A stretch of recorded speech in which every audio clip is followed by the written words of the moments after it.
Neat ಪರೀಕ್ಷೆಯನ್ನು ಕಟ್ಟುನಿಟ್ಟಾಗಿ ನಡೆಸಿ, ಯಾವುದೇ ರಾಜಿ ಬೇಡ, ಕೇಂದ್ರ ಸಚಿವ ಧರ್ಮೇಂದ್ರ ಪ್ರಧಾನ್ ಸೂಚನೆ. ಈ ವಿಡಿಯೋದಲ್ಲಿ ಈ ಮಾಹಿತಿಯ ಬಗ್ಗೆ ಸಂಪೂರ್ಣವಾಗಿ ತಿಳಿದುಕೊಳ್ಳೋಣ.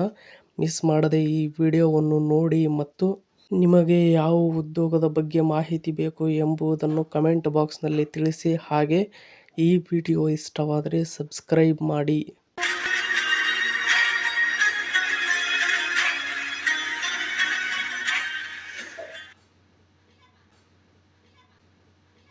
ನೀಟ್ ಪ್ರಶ್ನೆ ಪತ್ರಿಕೆ ಸೋರಿಕೆ ಪ್ರಕರಣದ ಸಿಬಿಐ ತನಿಖೆಯ ಬಳಿಕ ಈಗಾಗಲೇ ಆರೋಪಿಗಳು ಸಿಕ್ಕಿಬಿದ್ದಿದ್ದಾರೆ.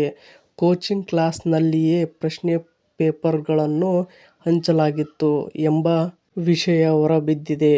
ಇದರ ನಡುವೆ ಕೇಂದ್ರ ಸರ್ಕಾರವು ನೀಟ್ ಮರುಪರೀಕ್ಷೆಯ ಬಗ್ಗೆ ಗಮನ ಹರಿಸಿದೆ. ಕೇಂದ್ರ ಶಿಕ್ಷಣ ಸಚಿವ ಧರ್ಮೇಂದ್ರ ಪ್ರಧಾನ್ ಅವರ ಅಧ್ಯಕ್ಷತೆಯಲ್ಲಿ ಇಂದು ನಡೆದ ಪರಿಶೀಲನಾ ಸಭೆಯಲ್ಲಿ ಬಿಗಿ ಭದ್ರತೆ, ಸಿಸಿಟಿವಿ ಕಣ್ಗಾವಲು ಮತ್ತು ಪಾರದರ್ಶಕವಾಗಿ ಪರೀಕ್ಷೆಯ ನಿರ್ವಹಣೆಯ ಕುರಿತು ಪ್ರಮುಖ ಸೂಚನೆಗಳನ್ನು ನೀಡಲಾಯಿತು. ಇನ್ನು ನೆಕ್ಸ್ಟ್ ನೋಡುವುದಾದರೆ, ನೀಟ್ ಪರೀಕ್ಷೆ ಬರೆಯುವ ವಿದ್ಯಾರ್ಥಿಗಳು ಮತ್ತು ಅವರ ಪೋಷಕರಲ್ಲಿ ಆತ್ಮವಿಶ್ವಾಸ ಬೆಳೆಸಲು ಕಠಿಣ ಕ್ರಮಗಳನ್ನು ತೆಗೆದುಕೊಳ್ಳಲಾಗುತ್ತಿದೆ ಎಂದು ಕೇಂದ್ರ ಸರ್ಕಾರ ತಿಳಿಸಿದೆ.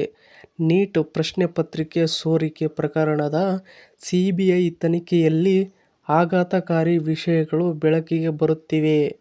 ನಾಸಿಕ್ ಕೇಂದ್ರಿತವಾಗಿರುವ ಈ ಜಾಲವನ್ನು ಸಿಬಿಐ ಅಧಿಕಾರಿಗಳು ಬಯಲು ಮಾಡಿದ್ದಾರೆ. ಈ ಹಿನ್ನೆಲೆಯಲ್ಲಿ ಕೇಂದ್ರ ಸರ್ಕಾರ ಮರು ನೀಟ್ ಪರೀಕ್ಷೆಯ ಸಿದ್ಧತೆಗಳತ್ತ ಗಮನ ಹರಿಸಿದೆ. ಈ ಬಾರಿ ಪರೀಕ್ಷೆಗಳನ್ನು ಕಟ್ಟುನಿಟ್ಟಾಗಿ ನಡೆಸಲು ಕ್ರಮ ಕೈಗೊಂಡಿದೆ.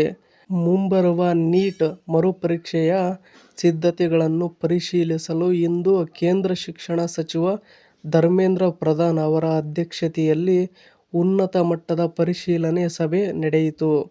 ಇನ್ನು ನೆಕ್ಸ್ಟ್ ನಾವು ನೋಡುವುದಾದರೆ, ನೀಟ್ ಮರುಪರೀಕ್ಷೆಯನ್ನು ಸುರಕ್ಷಿತವಾಗಿ, ಯಾವುದೇ ಅಡೆತಡೆಗಳಿಲ್ಲದೆ ಮತ್ತು ಕಟ್ಟುನಿಟ್ಟಾದ ಭದ್ರತಾ ಶಿಷ್ಟಾಚಾರಗಳ ನಡುವೆ ಶಿಸ್ತುಬದ್ಧವಾಗಿ ನಡೆಸಬೇಕು ಎಂದು ಸಚಿವ ಧರ್ಮೇಂದ್ರ ಪ್ರಧಾನ್ ಆದೇಶಿಸಿದ್ದಾರೆ. ಪರೀಕ್ಷಾ ವ್ಯವಸ್ಥೆಗಳನ್ನು ಕಟ್ಟುನಿಟ್ಟಾಗಿ ಮೇಲ್ವಿಚಾರಣೆ ಮಾಡಲು ಮತ್ತು ಪರಿಣಾಮಕಾರಿಯಾಗಿ ಕಾರ್ಯಗತಗೊಳಿಸಲು ರಾಜ್ಯಗಳಾದ್ಯಂತ ಜಿಲ್ಲಾ ಮ್ಯಾಜಿಸ್ಟ್ರೇಟ್ಗಳು ಮತ್ತು ಪೊಲೀಸ್ ವರಿಷ್ಠಾಧಿಕಾರಿಗಳೊಂದಿಗೆ ಸಮನ್ವಯ ಸಭೆಗಳನ್ನು ನಡೆಸಲು ಅವರು ಆದೇಶ ನೀಡಿದ್ದಾರೆ. ಇನ್ನು ನೆಕ್ಸ್ಟ್ ನೋಡುವುದಾದರೆ, ಪರೀಕ್ಷಾ ಕೇಂದ್ರಗಳಲ್ಲಿ ಭದ್ರತೆಯ ಬಗ್ಗೆ ಯಾವುದೇ ರಾಜಿ ಮಾಡಿಕೊಳ್ಳಬಾರದು ಎಂದು ಅವರು ಒತ್ತಿ ಹೇಳಿದರು. ಇದಲ್ಲದೆ ಸಾರಿಗೆ, ಕುಡಿಯುವ ನೀರು ಮತ್ತು ಇತರೆ ಅಗತ್ಯ ಸೌಲಭ್ಯಗಳು ಸೇರಿದಂತೆ ವಿದ್ಯಾರ್ಥಿಗಳಿಗೆ ಸಾಕಷ್ಟು ವ್ಯವಸ್ಥೆಗಳನ್ನು ಮಾಡಲಾಗಿದೆಯೇ ಎಂದು ಖಚಿತಪಡಿಸಿಕೊಳ್ಳಲು ಧರ್ಮೇಂದ್ರ ಪ್ರಧಾನ್ ಅಧಿಕಾರಿಗಳಿಗೆ ಸೂಚನೆ ನೀಡಿದರು.